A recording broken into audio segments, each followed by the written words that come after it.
Today I will show you how to configure the EV charger. First, enter the plant, click the plus, add device, EV charger. Next step, now we scan the barcode.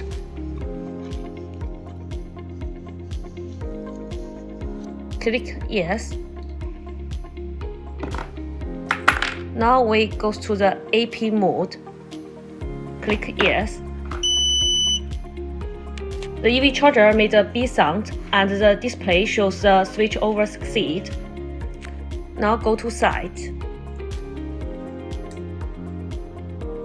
We can see in our Wi-Fi list it has a EV charger serial number. We click this one and go back to the configure page.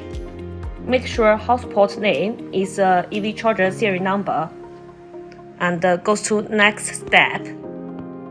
Yes. Now we can check the network setting. For the Wi-Fi name and Wi-Fi password should be your home Wi-Fi's name and password. If it hasn't filled in, you can fill here.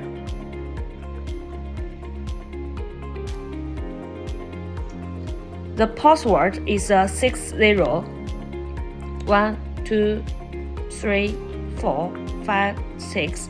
Yes. You can enter your Wi-Fi name and click yes. Make sure network mode setting is a DHCP. Save all setting. Setup successful, and we can back.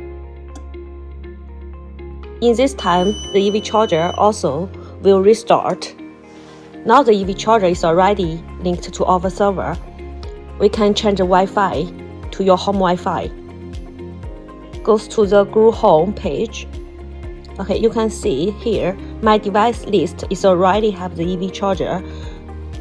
It's still showing the unavailable, but it doesn't matter, just wait a moment. Okay, now the EV charger is already showing in our app. It's already done.